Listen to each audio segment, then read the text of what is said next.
Mom. How are you? Good, how are you?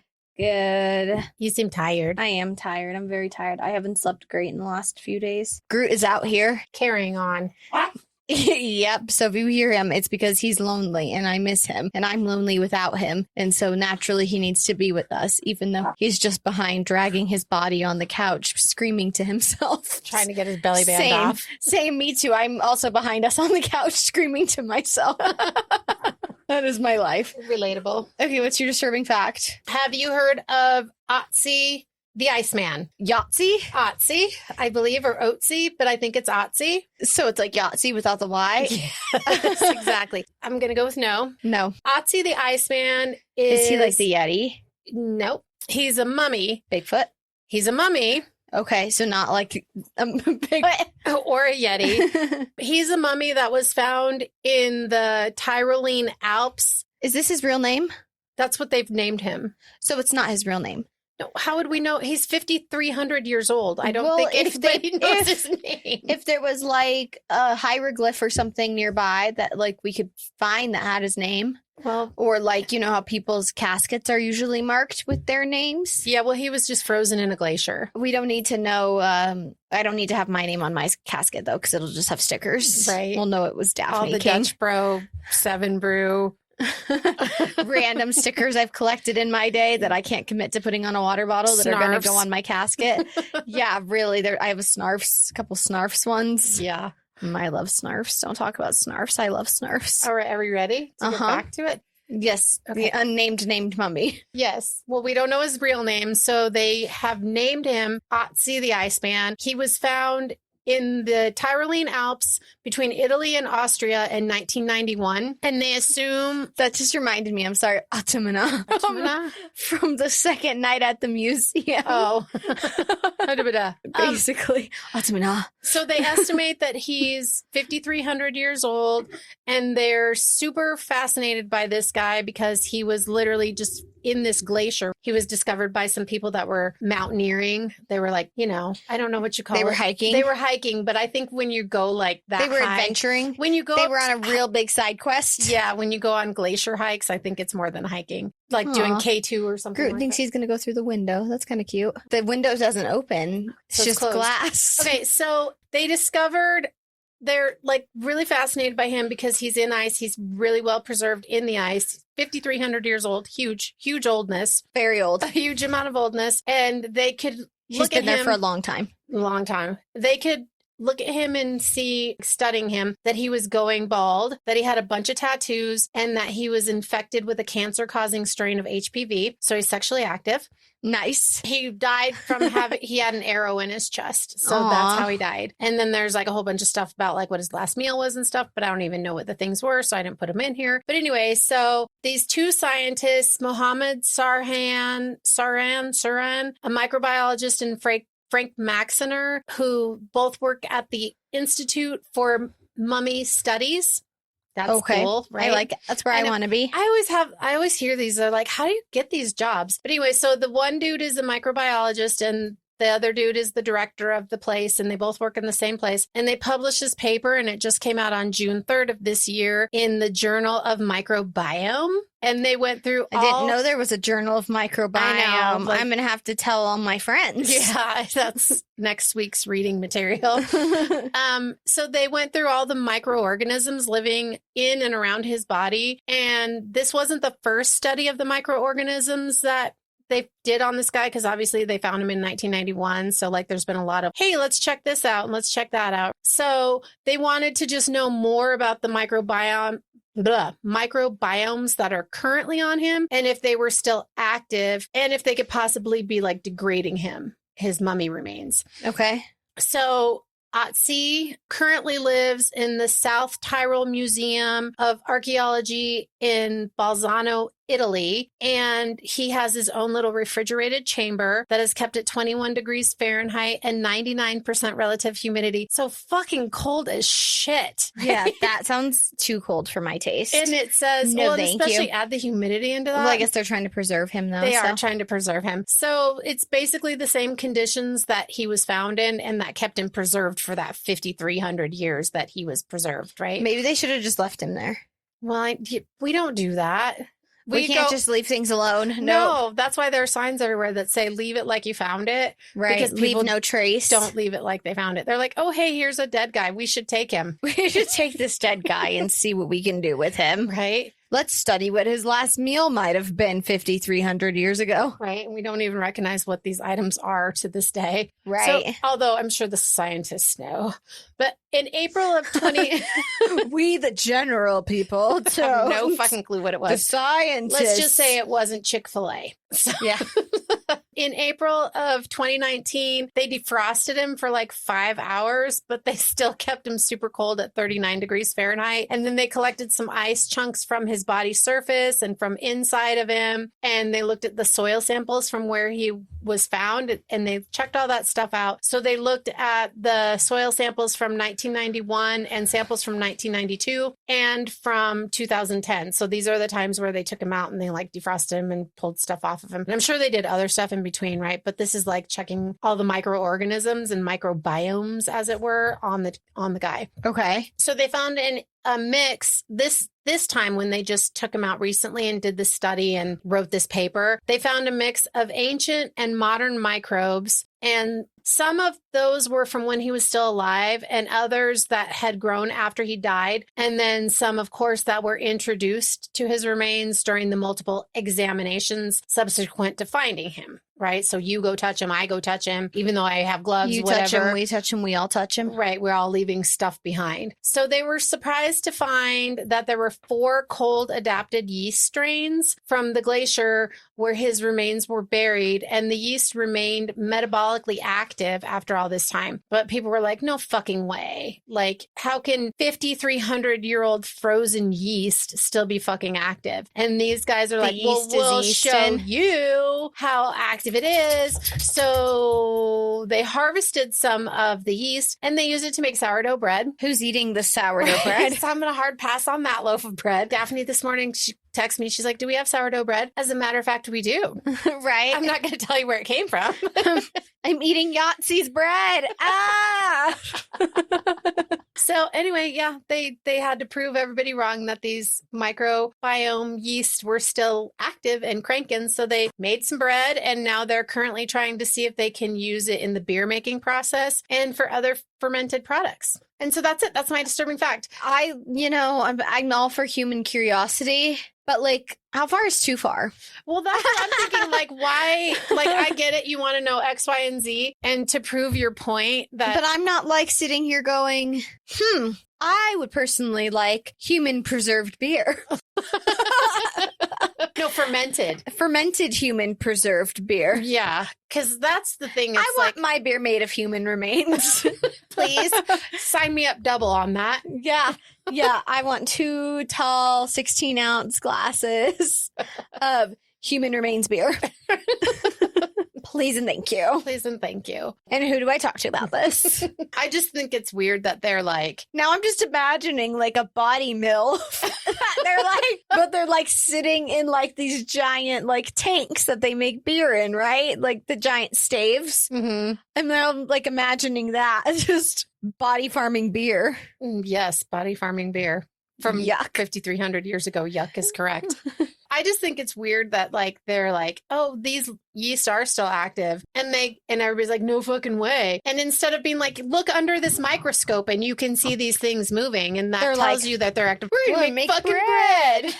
We'll show you. Okay, overachievers. Yeah, no shit. So yeah, that's my disturbing fact, and that was brought. I just really need to know who's eating this bread and are they okay? Yeah, and that. Okay, so this disturbing fact was brought to our attention by @MotherFaye&Flour, and she is someone that we know that makes sourdough bread and really yummy. So if you're in the Denver metro area and you need some not mummified sourdough, you should give her a hoot. Give her a hoot. Give her a shout.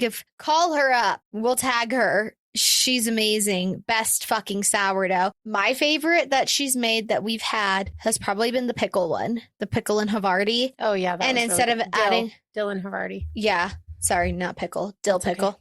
But there are pickle chunks in it. Instead of mixing it with water, she mixes it with pickle juice. Oh. Because I sent her a TikTok the other day where I saw someone do it, and she's like, oh, I already do that. I was like, oh, okay. Too late. I was like, oh, I thought I was being impressive and trying to teach you something new. Never mind. No. And as a matter of fact, let me tell you about this 5,300-year-old mummy yeast. Right. Thank you for that disturbing And Raven, if you're trying to get your hands on that, please don't. Right. And if you do, please don't tell me, because I'm going to be disgusted if I'm eating 53-year-old 100 person. That, or you need to put a disclaimer.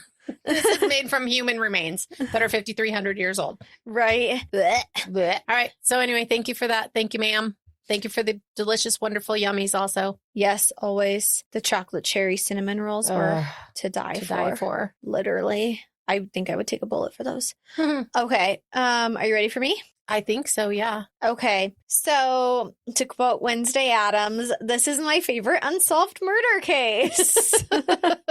But actually, it is. I have been fascinated by this case for as long as I have been into true crime, which is like forever. Since you were 3. Yeah, because my mom used to make me watch fucking 48 Hours with her laying in bed and Dateline. Mom really liked Dateline. That was your jam. Yeah. And Supernatural, just all the things, you know. All of the things. Naturally just being into it. What are you doing? Nothing. Can you just leave the screen alone? Yes. Just listen to me speak. It's just not as big as it normally Elizabeth is. Short was born July 29th. Wait, did you say what your favorite case was, or you're just jumping in Elizabeth Short? What if people don't know who Elizabeth Short is? She's the Black Dahlia.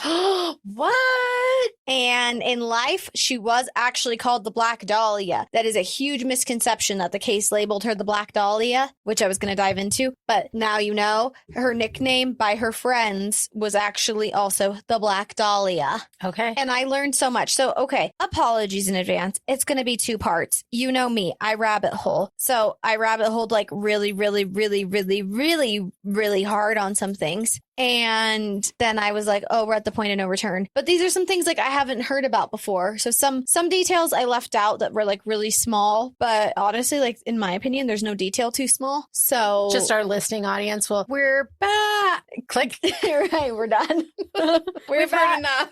Yeah, we've heard enough. Which Daphne did that to our stats the other day. I did, unfortunately. Mom called me, or she's like, what'd you say? You said something to the effect of, you wonder how many people had watched the interview with Rob on YouTube. And so I clicked on it and then it went up 1 view. And I was like, Mom, you'll never guess what? I'm the only person that's watched this. I feel so special. And I watched 19 seconds of it. 16. Oh, 16. You were right in our demographic. Literally. I was right in our analytics, right in our stats. Okay. Elizabeth Short was born July 29th, 1924 in Hyde Park, which is like a neighborhood that's just north of Boston. Mm-hmm. She was the middle daughter of her 5 sisters. And like, I really want to make like a distasteful joke that she was like the epitome of a middle child that like begs and starves for attention because she's the most well-known unsolved murder case in history. That's very distasteful. However, I will leave it in. Just a middle child thing to do. Right. She was awesome. Her 2 older sisters were Virginia and Dorothea. And then her 2 younger sisters were Elnora and Muriel. Their parents were Cleo Alvin Short Jr. He was a sailor in the Navy and was from Virginia. So clearly her older sister's name is like very inspired by where he's from. Mm-hmm. And their mom was Phoebe May Sawyer and she was from Maine. Okay. I didn't know this fact because I'd heard people call her Betty before, but apparently that was when she got to Hollywood. She also was called Beth in her younger years. Huh. Okay. But I'm going to be kind of referring to her as like all 3, Betty, Beth, Elizabeth. Great. So we're going to have to follow. She's all the same person. The Short family briefly relocated to Portland in 1927, and then they settled in Medford, Massachusetts, which is a suburb of Boston that same year. Cleo, he built miniature golf courses until he lost his savings to the stock market crash in 1929. Bummer. Then on October 15, 1930, his car was found abandoned on the Charlestown Bridge. And since he was nowhere to be found, his car is abandoned. Like, it looks like suicide. Aw. So obviously, like, he'd lost everything. The Great Depression is starting. And I looked up suicide rates in the Great Depression because I was curious. I bet they're really high. So they're the highest in American history, but they're not as high as you think. Like, as high as I would have expected. So the rate in 1930, the suicide rate was 19.9 per 100,000 people, which corresponds to approximately 0.0199%. So it's actually a very small percentage of the U.S. population that had committed suicide. But it's still the largest peak time of suicide in the United States history. I'll bet. Not in world history, just in the United States history by itself. Okay. The largest surge, though, was from 1928 to 1932, where it jumped from 18 to 22.1. And then the increase of 22.8 was the highest recorded interval for any 4-year period in U.S. history. Okay. So, interesting fun fact about death. Yeah. I was very curious about it. I was like, well, we're talking about it. And I was like, how often do we get the chance to talk about suicide rates in the Great Depression? Like, never. It's never a stat I've heard. No. So doesn't come up in casual conversation most days. No, but it's curious because a lot of people lost everything. A lot of people. And then it's like, but they didn't take their own lives. Curious. So thinking their dad is dead, he's missing without a trace. The family moved on. Phoebe got a job as a bookkeeper to support her family. You know, she's raising these 5 daughters. She's tired, everything, whatever. Elizabeth had horrible health growing up. She had really bad lungs. She often had bronchitis, severe asthma, and asthma attacks. And she also survived childhood tuberculosis. Oh, wow. Which is really rare. Like, children don't survive it. Yeah. Yeah. When she was in junior high, she missed 53 days of school. And we don't know if that's accounted for by her health or she was ditching or what was going on. In middle school? Yeah, her 7th grade year. Her 6th and 7th, I guess. I'm guessing sickness. But I don't know. Maybe she was a ditcher. Right. On top of being sick. And then she became a better student in 8th grade. It was noted that school was not her thing. She was a C average student, but was very popular. She was a very attractive girl, very well liked by everyone. If you look at pictures of her, like if you don't already know what she looks like, if you don't already know this case, like she is so captivatingly beautiful. She's got she reminds me of Snow White. Yeah, that's a really good analogy. Yeah. Or comparison, I guess. She's got like really light blue, kind of green eyes, really fair skin, and really dark hair. She's so cute. So cute. So when she started high school in 1939, that was when World War II began, and many of her boys that she liked and had crushes on, like her potential partners, you know, she's like, oh, I have a crush on this guy. I like this guy, you know, are getting drafted or just joining the military in general and being shipped off. So now she's like daydreaming, like, oh my God, I really liked Bobby and now he's in the military. Maybe I could be his wife one day. Oh, I'm going to be a military wife. So this kind of like kickstarts a fantasy for her of like loves military men. So some conflicting reports here. Shocker. It's the 1930s, entering the 40s, I guess. So she had lung surgery at 15, which is not disputed at all. She had a collapsed lung, had to have fluid drained from her lungs. So this is where it gets a little bit gray. Either the medical recommendation was that she needed to move to a milder climate. And so Phoebe sent her to Miami for winters where she would stay with friends, which I noted, this sounds awesome. Please start sending me to Sarasota to be with our friends in the winter. This prompted her to drop out of high school her sophomore year, and she would spend the next 3 winters in Florida. Or the other speculation is that she just dropped out of high school, stayed in Medford for about a year, and then went to Florida. But regardless, she's in Florida. Her asthma's feeling better. Her health is better. Okay. And when she was in Florida, she would write to her mom often. She worked as a waitress at restaurants and bars and nightclubs, really enjoyed the nightlife. Like, it was her thing. In 1942, Cleo wrote home. He was like, psych bitches, I'm still alive. My eyes popped so wide open. Have you never heard that? No. You didn't know that? Well, I didn't know that her dad could, like, I know the very Cliff Notes version of this case. This has never really been my, like, yours. Like, you're like, oh my God. My jaw is on the floor. Yeah, I'm sorry. We aren't actually the same person. Okay, well, I thought we were, but okay, I'll just go cry myself to sleep now. No, I just... Again, on the couch, just screaming to myself. It's fine. No, I didn't like know any of her background. All I knew was that she went to LA to try to be an actress, ended up being a hooker, probably had an abortion, got hacked up, died. Yeah, none of that's true. Anyway, let's keep going. Like literally nothing that you just said other than the gets hacked up part is true. See, there you go. And not even really hacked up, but we'll get to it. Wow. Surgically bisected. Yes. So anyway, yeah, he's like, I'm still alive. Here's my address. Come visit me anytime. What the fuck?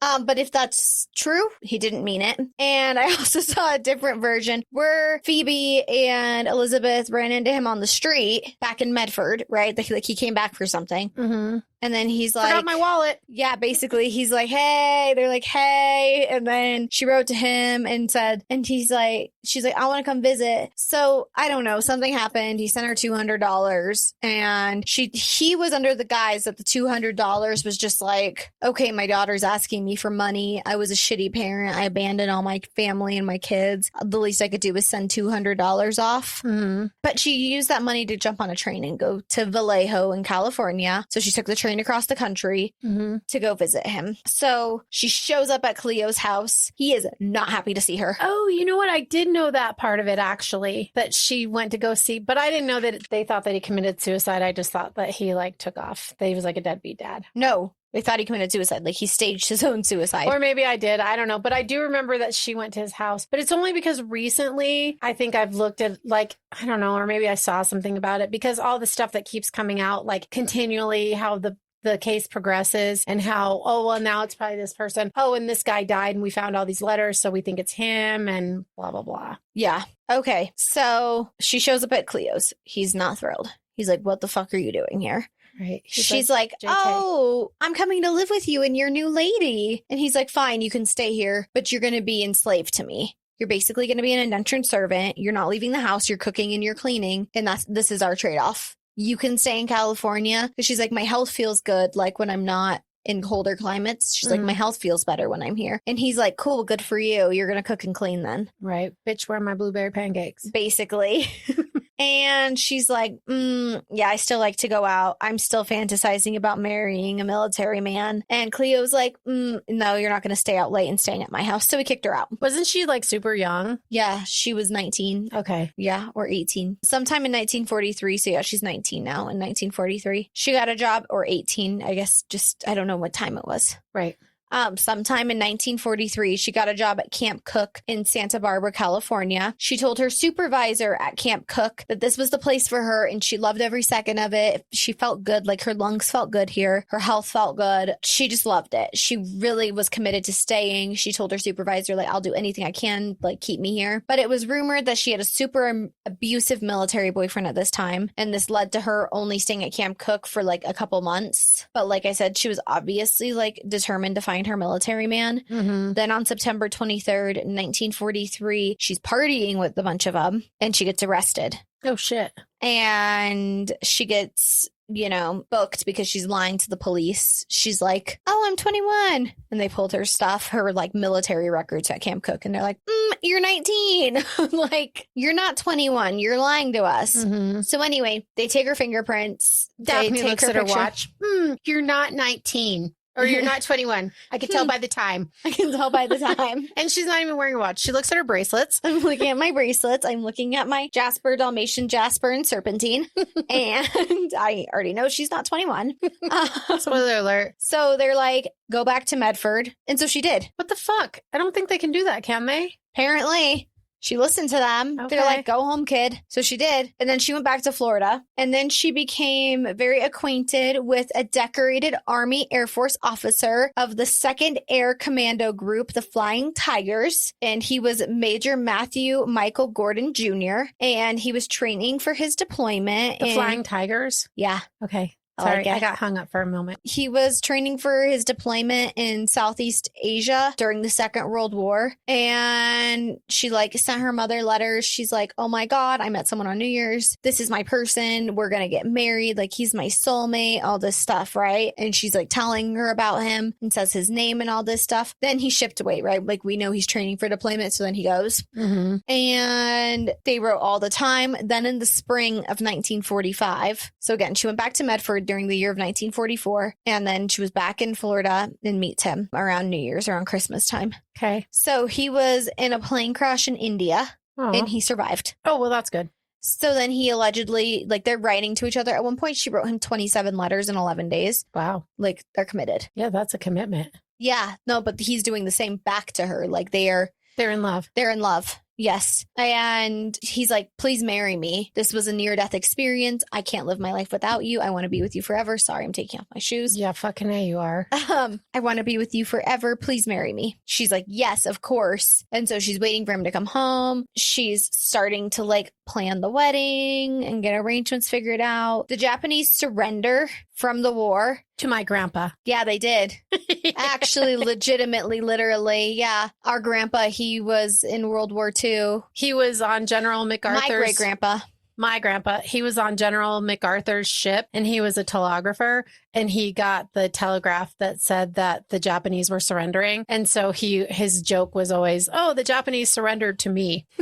Yeah, literally though. So they surrendered on August 14th. Elizabeth is like, oh, thank God he's coming home soon. And then she gets a message from his mom. Matt killed in plane crash on way home from India. My sympathy is with you. Pray it isn't so. His death was 4 days before Japan's surrender. Aw, shit. Yep. So I got chills and my heart sank. Yeah. Chills. Look. I can't believe you didn't know any of this. No, because I told you I knew the Cliff Notes version, which weren't even real. Nope, they're not. So she spent the next few days in a very deep depression. Yeah, no shit. I'm depressed and I don't even know them. Yeah, no shit. Well, I guess not the next few days, like the next few months. Okay. I put from days Thursday in my to notes. Saturday. She's really depressed. And then she's like, moving on. Anyway, so she's like rereading all of his letters. She makes a trunk she makes a hope chest and fills it with the hand embroidered linens he had sent her from the Philippines. All of his love letters. She had his pilot wings pinned to her blouses she wore every day. Like, chills. She's depressed, right? Mm-hmm. Then in early 1946, she went back to Medford to work. She works at a movie theater. She's trying to save up enough money to go back to California, but this time she's going to Los Angeles, where yes, she is a Hollywood hopeful, but she never was in any films, and as far as we're aware, never even auditioned. Okay. So therefore, she wasn't going there to go be an actress. She was going there to still find her man. Okay. So she moved into a small hotel room because this is what she could afford. So she's in Los Angeles. But by that summer, she could afford to move to Long Beach, where she stayed at another hotel, which was right by a drugstore. And this drugstore had a lot of military guys hang out. This was like the local hangout spot. Nice. And so she's like, more booze. Not booze like alcohol, booze like men. Oh, like boo. Like her boo thang. Yeah, okay. She was also able to reconnect with a flame that she had met 2 years prior, who was Joseph Gordon Fickling. And I've seen conflicting reports about if he goes by Joseph or Gordon. I feel like the safe option is if we call him Joseph. So we're going to. Okay. So Joseph was a long line of military guys. Like, he came from, his whole family had a background in it. He was a handsome Air Force lieutenant. He was shipped overseas. So we know her love for military men. This relationship was turbulent. Their private letters were confiscated by police during the Black Dahlia murder investigation. Mm-hmm. And excerpts from these letters would show up in newspapers where he was like kind of just being a jealous prick and was like, you need to make me a priority over these other men, all this stuff. And, you know, she's like, I'm just out here trying to find my husband. Like, I don't know what you want me to do about it. Right. Put a ring on it and then I will. Yeah. So it seemed like Elizabeth was unable or like didn't want to convince him that like he was the only one. And so she wasn't all in like she was with the other guy that died. No, Matt was her soulmate. Mm-hmm. No, nobody was her Matt. She loved Matt. Okay. This was just a fling. Right. But I mean, it was a pretty heavy fling, hot and heavy. And this is the guy that, remember how I was saying when she was at Camp Cook that it was rumored that she had a dangerous boyfriend? This is him. Okay. If it's true, it's him. Okay. The abusive prick. Yeah. Okay. So again, she's like not trying to convince him to stay or do anything, whatever. And so Joseph moves back to Northern California to work as a commercial airline pilot, but they stayed in touch. He sent her money and he wired her $100 the month before she died. So like we know that they're in touch, right? Uh-huh. At this time, she had a lot of suitors, but you slut shamed her, and I didn't slut shame her. you did. You said She was a sex worker. she wasn't, though. Well, but how is that slut shaming? That's what I heard. Everyone online is slut shaming her. You're hearing common misconceptions. She never slept with these men, and this was proven in her autopsy. Okay. And I will get to why and what happened. Because her hymen was intact? Like, is that your cherry that you pop when you lose your virginity? Yes. No, not because of that. Okay. She You had- gave me this curious look like, what? She had sexual relationships with people, Mhm. but there's a lot of misconceptions about her being a sex worker, her being a prostitute, Yeah, her and working that's at not brothels. slut shaming. There's nothing wrong. Everybody needs a job. And if you're good at it, But people are slut shaming her online, and it's not true. okay. I wasn't slut You shaming. read into slut shaming, I guess so, yes. and it's not true. She had a lot of suitors, and she never went home with them or fooled around with them. Guys just did things for her. She was just that girl. I get it. Yeah, she was that woman. Oh, I mean, I don't get it, but Yes, she was that girl. I understand it. She was known for being absolutely fucking beautiful, like I said. Like, she Mhm. was just that girl. She was the it girl. She was known to wear black, and this is when she started getting called the Black Dahlia. Was at that there was a movie that came out at this time in 1946 that was called The Blue Dahlia, and it was a super famous Hollywood movie that, you know, people were watching. It was going around. It was said that she loved it. She always wore all black, and so she got the nickname the Black Dahlia. The guys at the drugstore that she hung out at and frequented, they are the ones who coined her the nickname. Okay. So that's where that comes from. So it's real, and she was called that in life. So like I said, she is a Hollywood hopeful. She just isn't an actress or a model. She's not a mactor. Or a mactress. Took me a second. I'm like, what? They say that all the time on Vanderpump. He's just a mactor. So, you know, between May and October, she's kind of floating. She meets a girl, like her best friend, and she meets this guy. He's a musician, and we'll talk about this more in part 2. It becomes a lot more relevant in part 2 of this case. But she meets a musician. He's like, I can house you for a couple days. He's like, but we can't house you forever. So this musician is like, I can't keep you here. Let me introduce you to my friend. So she stays with Mark Hansen, who's a club owner and a theater owner, and she shared a room with who was rumored to be his girlfriend, Ann Toth, and he often rented rooms to young women in Hollywood who were aspiring actresses. Like, it was just his thing. Mhm. Maybe a little bit of casting couchy, but anyway. This sparked rumors of romance, though, between her and Anne. Oh. And people believe that she was like really heavily involved in the lesbian community. That's really neither here nor there, but it pops up a couple times. Okay. We know she was on the hunt for her military man, though. I was going to say, was Anne in the military?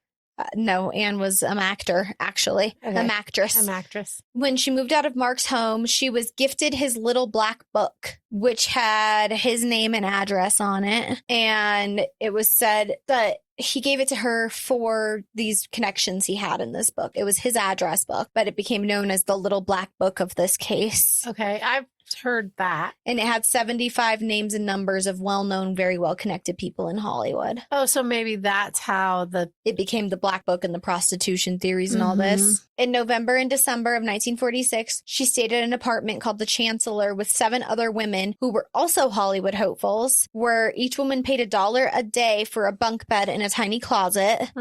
And they would describe her as a fish out of water in Hollywood, and that she had a childlike innocence. She told her roommates then that she was going to go travel north to Berkeley to go see her mother, Phoebe, but she was actually traveling to San Diego, and she had no money and no place to stay. She met a theater usher named Dorothy French, and she invited her to come stay with her and her mother. So she didn't talk much about her past. She said she was a widow and a hat model. So, you know, she's lying. Yeah. There was something with her with hats, but she wasn't a hat model. And she wasn't married. Yeah, she never actually married him. Right. But anyway, so she went to this diner often, and people who met her at this diner said that she was moody as fuck and attributed her behavior to her lack of work and her widow status. That would make you moody. Yeah. If you're all stressed out about money and where you're going to live and exactly what are you going to eat. And, you know, it's the 50s, or we're approaching the 50s. It's the late 40s. Very lack of feminism. Very male-centered women out there.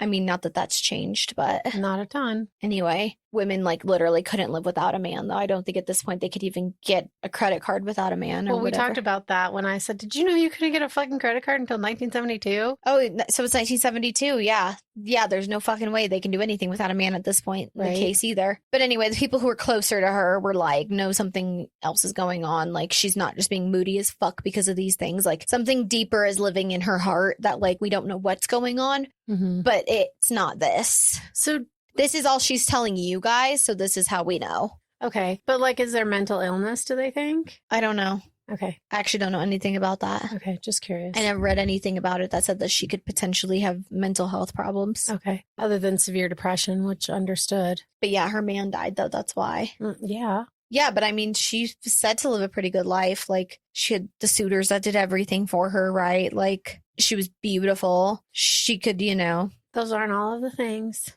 No, but she was said to have a lot going for her in that regard. Okay, well, that's good. I mean, she didn't have love, but that's because her love died. So she met a man named Robert Manley who went by Red just before Christmas of 1946. And this was her new military boo, right? Like, so excited. She spent a lot of time with him, except that he had been discharged from the military for psychological reasons. Oh. Yeah, he was married and he was a father. And he told Elizabeth that they were just going through an adjustment period after their son's birth. So, he could justify being with her and hanging out with her and all these things. I don't think that they had a sexual relationship at all, though. I think it was more like a friendly, flirtatious thing going on. I don't think it was sexual, even in the slightest. Okay. On January 8th, 1947, Joseph, the guy from the military, sent her the last letter that she would get from him.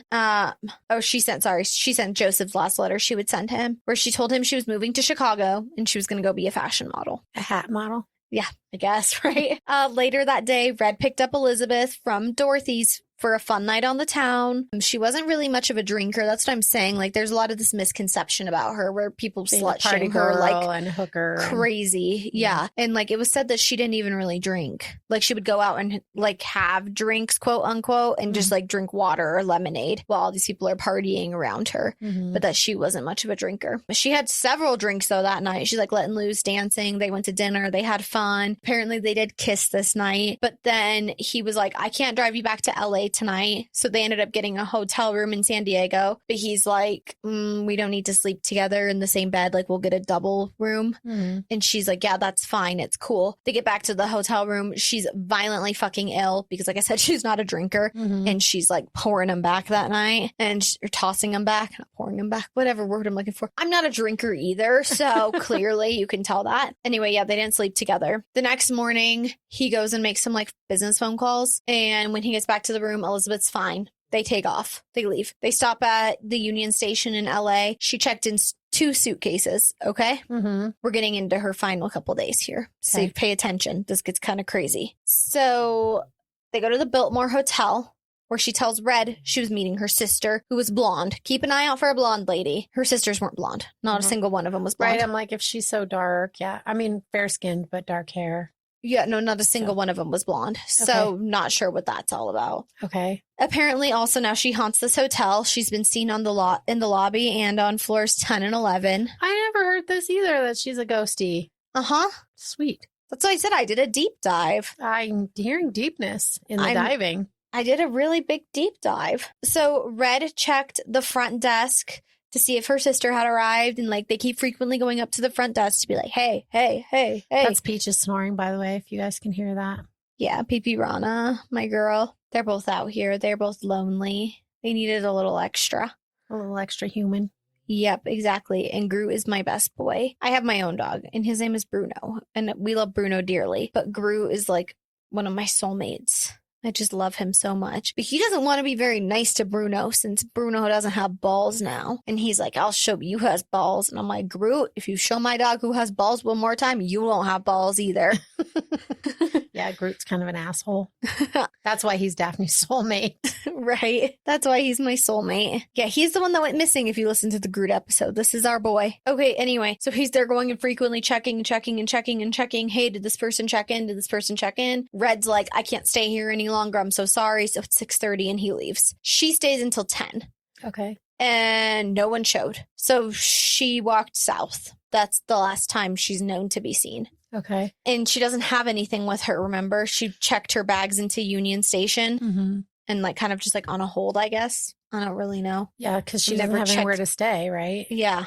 So sad. What happened to Dorothy? Dorothy's in San Diego. She's back in LA now. Oh, yeah, okay. Well, okay. I got confused, I guess, because I thought that she lived with Dorothy in LA and then she went to San Diego even though she said she was going to Burbank. She lived at that apartment, the Chancellor, with those girls and Oh, told them that's that right. she was Okay. going to Berkeley. Okay. And then she wasn't. Actually, she went south to San Diego, and that's where she met Dorothy and stayed with her for a little bit. And then she met Red, and they were going out for a night on the town. And Okay. apparently she took all her shit with So her. no, I got that. Like I just got confused about the logistics of it, I guess. And yeah. There's a lot of confusion, though. Like, this case is kind of here, there, and everywhere. Well, and if she had to take all of her She's stuff with very her much on the move. because she was paying $1 a day to have a bed and a closet, she probably didn't have $1 a day to pay when she wasn't there. Right. No, and she she took didn't all know- her stuff with her. Yeah, and She told the girls, I'm going to Berkeley.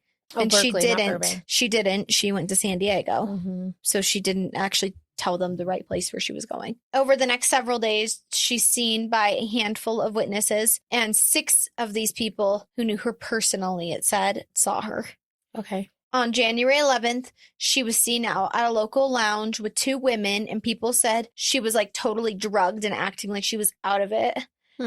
She was wearing a wrinkly dress and nylon stockings, which was very out of character for her because the stockings were torn and the dress was wrinkly. Mm-hmm. So that's just not her. She's usually put together. Very put together. On January 12th, she changed some money with a clerk so she could make a call on a payphone. On January 13th, she's seen by people she used to hang out with at this diner she frequented. At noon on the 14th, she asked for her bags to be sent to Alaska, and the attendant was like, okay, can I see some sort of identification to prove that, you know, you're the same person? And apparently that happened because it was like confirmed and the bags were sent. Mm-hmm. But we don't know if that was real and confirmed, but the bags were sent to Alaska. That's what we do know. Okay. That evening, a woman who fit her description comes running out of a bar and runs up to a woman police officer and is like, please help me. Please help me. I need protection. My boyfriend was in the military. He's trying to kill me. Please help me. Please help me. Like, she's frantic. The cop walks her back to the bar she came screaming and running out of and then left her. Cool.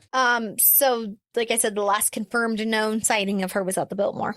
Okay. On the morning of January 15th, 1947, housewife Betty Bersinger was walking her 3-year-old daughter Anne down Leimert Park near 39th and Norton, which is a residential street in central Los Angeles. Anne was squirming, trying to get out of her stroller because she's like, Mommy, look at that. What is that? Look, what is that? Betty gets closer. She's on her way to pick up a pair of shoes, so she's kind of like in a rush, and she's like, kid, what the fuck are you on about? Let me go look. Mm-hmm. Probably not exactly like that, but...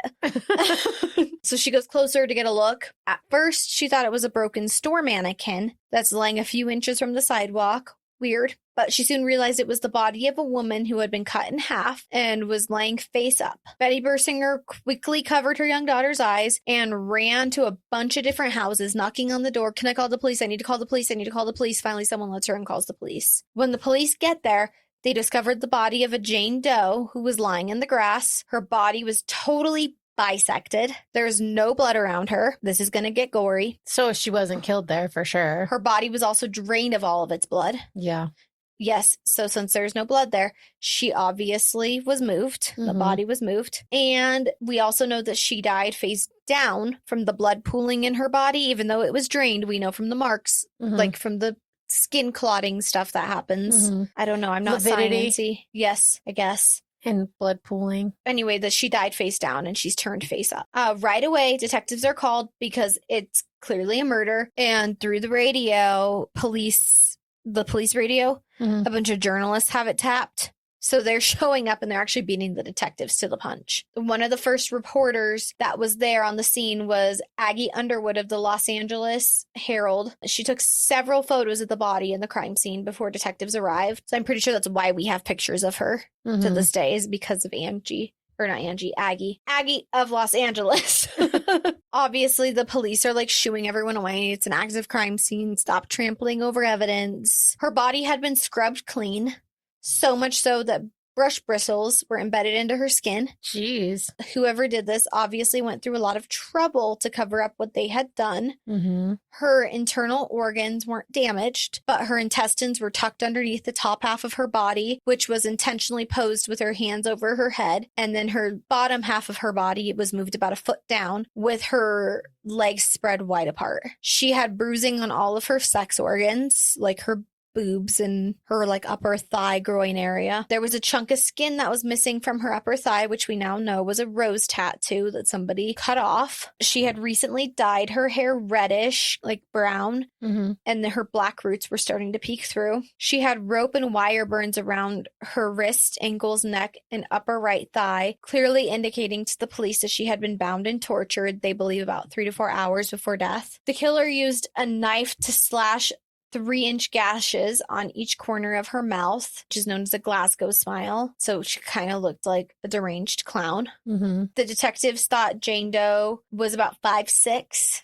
and weighed about 115 pounds. They could also tell that she chewed her nails. From the little evidence that wasn't fucked up by journalists and detectives and people alike just walking around the area, they found a heel print in some tire tracks that was on this like field, kind of grassy dirt area in this empty lot, and a bag of watery blood on the concrete. Gross. So during the 40s, police and the press like had a mutually beneficial relationship, with the reporters using cops to get the latest inside scoops and the detectives using the press to disseminate any information that they could get, letting the public know things in hopes to solve the case and, you know, withholding information to also try to solve the case. Mm-hmm. Detectives gave Los Angeles Examiner fingerprints lifted from Jane Doe that they use like their sound photo machine, which is like basically the old version of a fax machine, to send enlargements of the fingerprints to the FBI headquarters. And these prints were compared by FBI technicians against 104 million fingerprints that they had on file. Jeez. They made the match.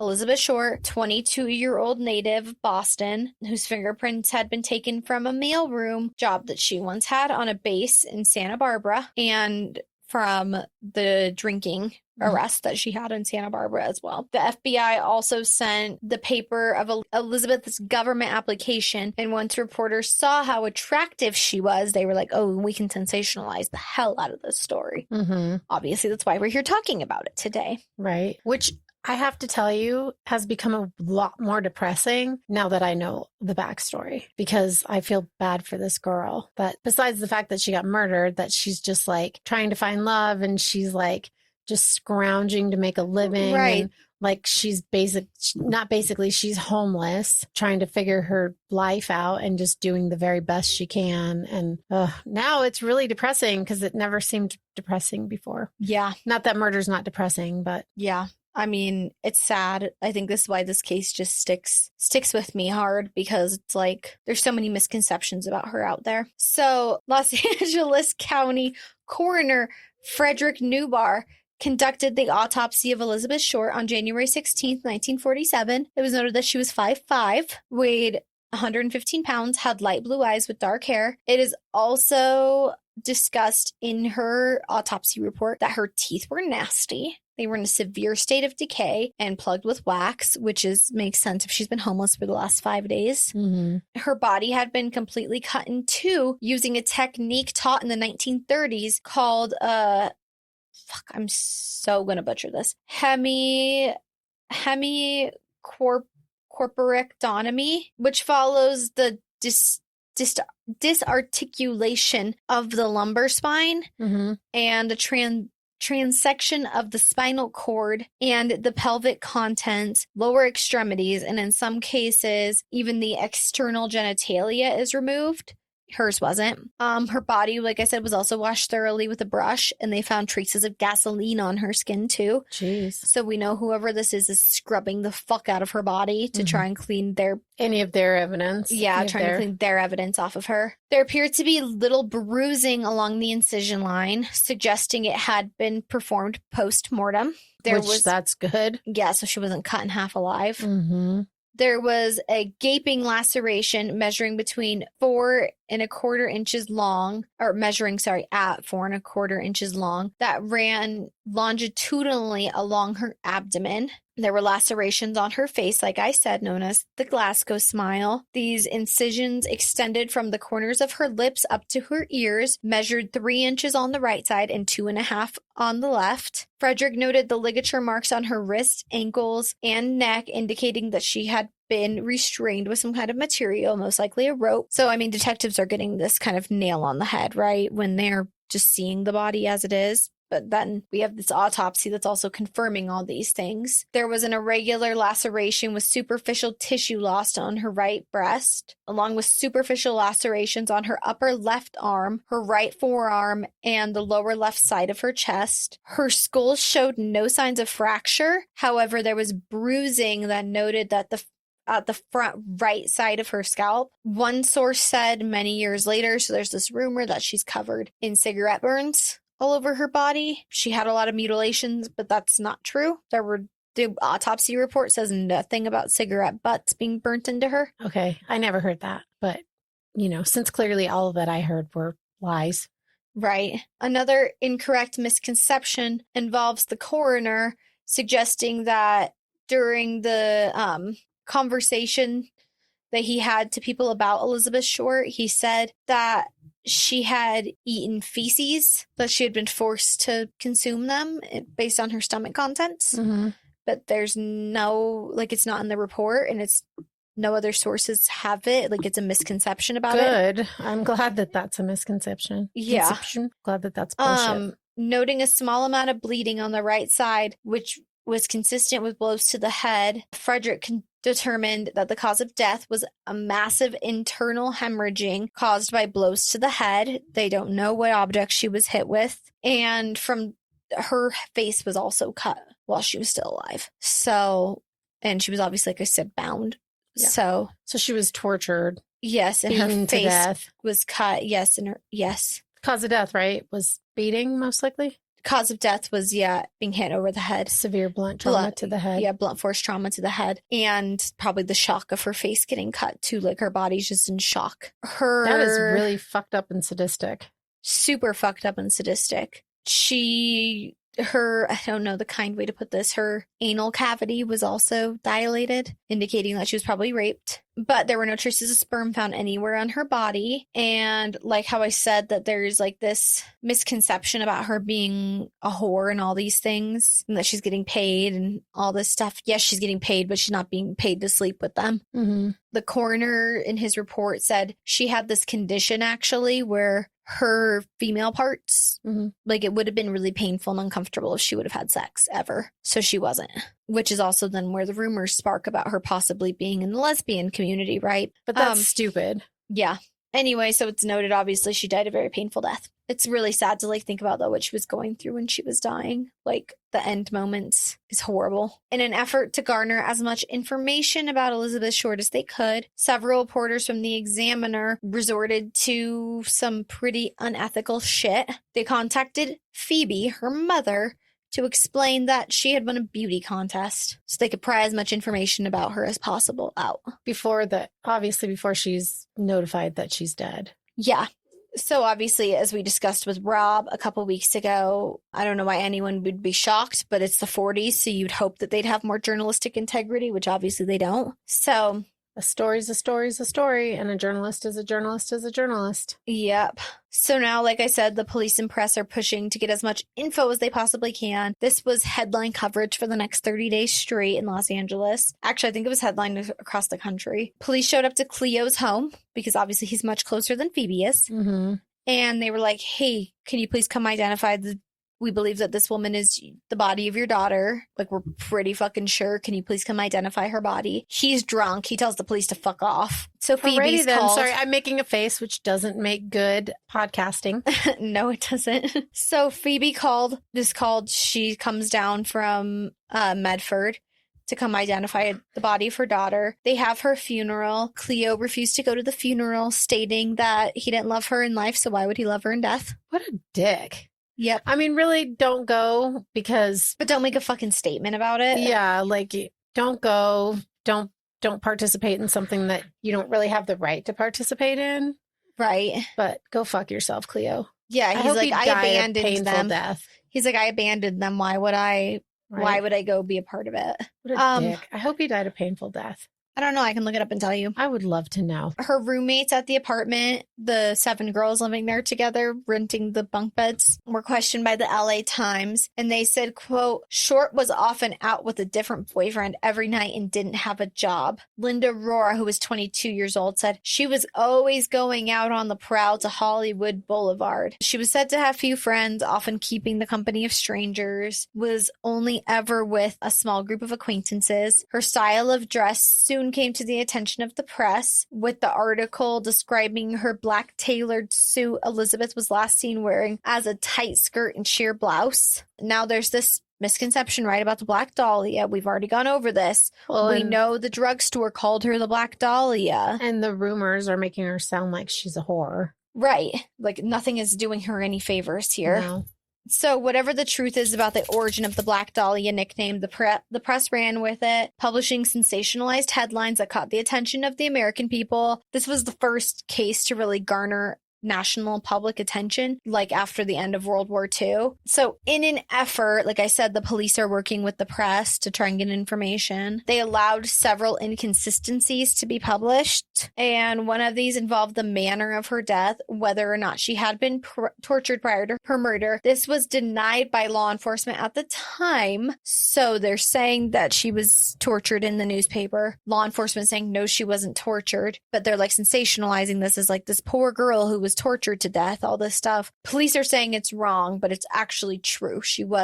We know she was bound and tortured, right? Mm-hmm. We know the smile that was carved into her face happened while she was still alive. Mm-hmm. The press described her as a promiscuous adulterer who preyed on men for her own sexual and financial gain. One report claimed that she was an adventuress who prowled on Hollywood Boulevard, and her murder was rumored to have been a sex fiend slaying. The Herald Express dubbed her murder as the werewolf murder. And of course, because she's a Hollywood hopeful, like there's just all this shit going around about her. But so like I said, our knowledge, she never even auditioned for anything, and she never fucked anyone for anything. Mm-hmm. So who knows? Just the press being the press. Right.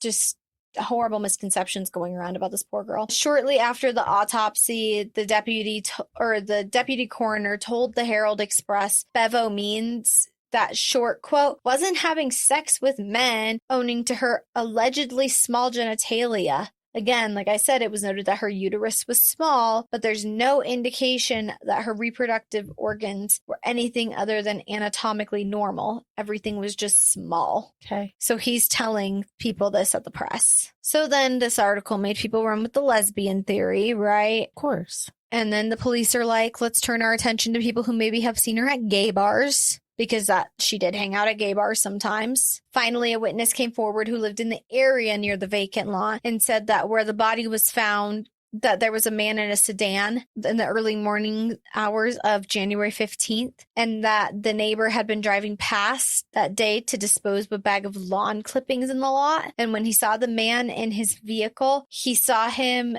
in the right rear door of the sedan was open. The driver was standing in the lot when he went to go dump his lawn clippings. The guy was startled, and then he drove away. And then this guy's giving all this information, right? And then they track this guy down, and so the guy sped away, followed him. The police tracked him down later and questioned him, and he was cleared as a suspect. Like he was like a waiter or something. He was just out there. Like he wasn't doing it. There was no foul play involved with him being out there. Okay. And so we don't so actually why did he take off? I don't know.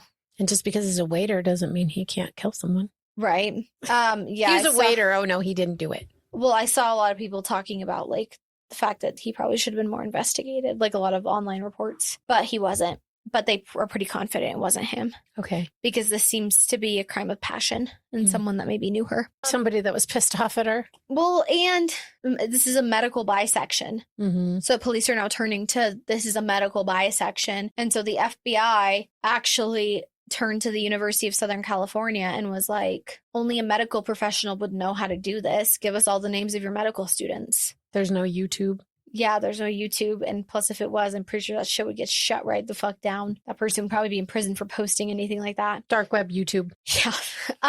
The Bureau claimed to have been so inundated with letters written to J. Edgar Hoover. Sorry, that was a hard eye roll that was also not visual. Right. Claiming to know the identity of the murderer, or someone that, like, people are blaming the crime on someone that they knew. Mm-hmm. Probably someone they were holding a grudge against. One woman wrote to the Bureau on May 23rd, 1947. The suspect swindled $75 out of me, which he promised he would put me in motion pictures and make me famous. In total, around 750 investigators from the LAPD and other departments worked on the Black Dahlia case. This included 400 sheriff's deputies and 250 California State Patrol officers. $10,000 reward for any information that would lead to, her killer being arrested was gathered. And Sergeant Finis Brown, one of the lead detectives of the case, would later go on to blame the LA press for compromising the investigation. It was his belief that journalists were guilty of a multitude of unverified reporting, which caused a plethora of rumors and half-truths and outright fabrications to plague the case. So we have this missing week, right, where she's definitively seen with Red before she goes missing. And so police are like trying to put this timeline together, and they go talk to Red, and he's hiding out at his friend's house. So that looks guilty as fuck. Mm-hmm. And they impounded his car, trying to search it for all the evidence they can. Days after questioning, they let him go. They found no traces of blood, any evidence, like nothing that would have tied him to the crime. He even cleared a polygraph, so there was nothing else really that they could do. Years later, he started writing these really cryptic notes, and his wife had him committed because she's like, what the fuck is going on with you? Mm-hmm. And he was claiming to hear voices and all of this shit, which we later find out is a guilty conscience talking, but not a guilty conscience of murder, just a guilty conscience in general. Well, he was discharged from the military for psychological issues. Right. And if he had psychological issues, typically as people get older, they progress. They don't degress. Right. But it was from being the last person to see her alive. Yeah. So, anyways, questioned by police while he's on the 72-hour hold. I wrote, we're getting a lobotomy because I don't know what happened back in the day whenever he was on the 72-hour hold. We don't know what that looked like. Right. An ice pick lobotomy. Right. Do you want to talk about Mark Hansen as a suspect, or do you want to leave it for part 2? You tell me. You tell me.